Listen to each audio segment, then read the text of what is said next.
जैसे जो पहला हमारा श्लोक था वो आप मेरे पीछे पीछे बोलिए।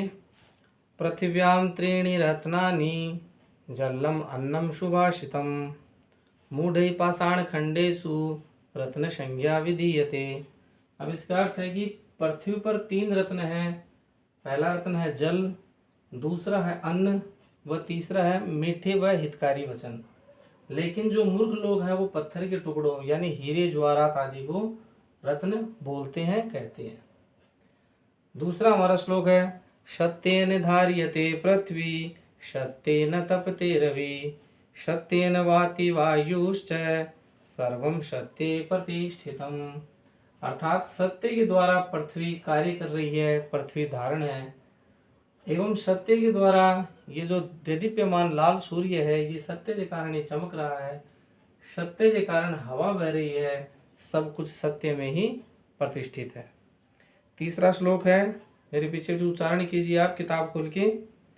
दाने तपसी शौर्ये च विज्ञाने विनयेने विस्मयो न हि कर्तव्यो बहुरत्ना वसुंधरा।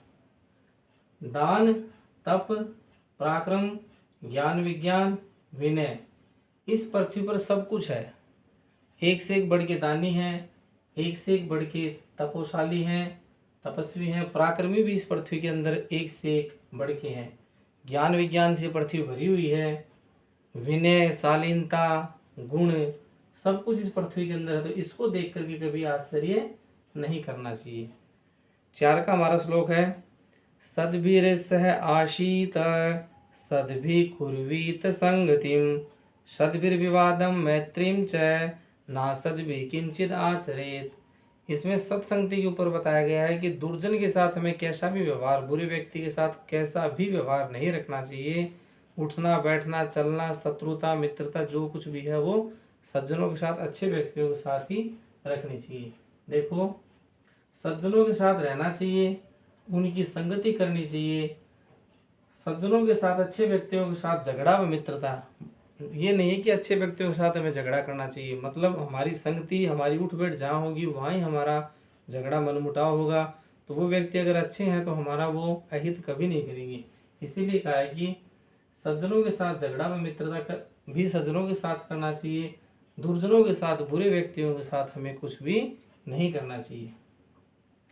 फिर हमारा 5 का श्लोक है धन धान्य प्रयोगेषु, बोलो मेरे पीछे जो बोलिए आप। धन धान्य प्रयोगेषु विद्यायाः संग्रहेषु च आहारे व्यवहारे च त्यक्त लज्जा सुखी भवेत। इस श्लोक के अंदर हमें बताया गया है कि हमें कहाँ कहाँ शर्म छोड़ देनी चाहिए और सुखी रहना चाहिए। तो धन धान्य प्रयोगों में जहाँ पर धन धान्य की बात आती हो, अपने जैसे कि कोई भी हमारी दुकान है, शॉप है, तो हम उसके अंदर पैसे लेने के अंदर अपने सामान के पैसे ले रहे हैं तो हमें शर्म नहीं करनी चाहिए।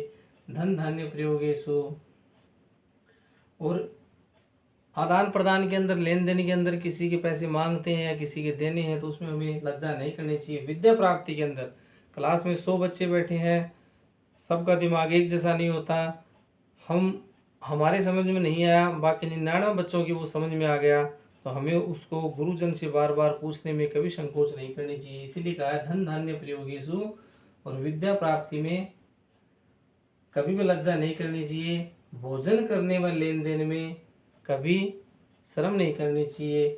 इनको छोड़ के हमें सुखी होना चाहिए, क्योंकि अगर हम भोजन करने के लिए बैठे हैं और हमसे अगला पूछ भी रहा है कि आप और खाना लेंगे और हम लज्जा के मारे बोलते नहीं हैं तो हम भूखे रह जाते हैं। इसीलिए कहा गया धन धान्य प्रयोगेषु विद्यायाः संग्रहेषु च, और विद्या में आहारे व्यवहारे च त्यक्त लज्जा सुखी भवेत।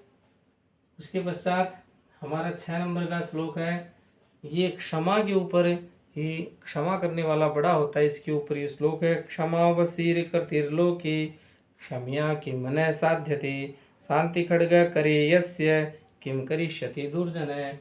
कि क्षमा वसी कर्तिर्लोके, संसार में क्षमा सबसे बड़ी चीज है। क्षमा करना इस संसार का सबसे बड़ा वशीकरण मंत्र है। इसके द्वारा हम एक दूसरे को वश में कर सकते हैं। क्षमा से सब कुछ संभव है। जिसके हाथ में शांति रूपी तलवार है, दुर्जन उसका कभी बुरा नहीं कर सकता। अर्थात हमें हमेशा शांति रखनी चाहिए।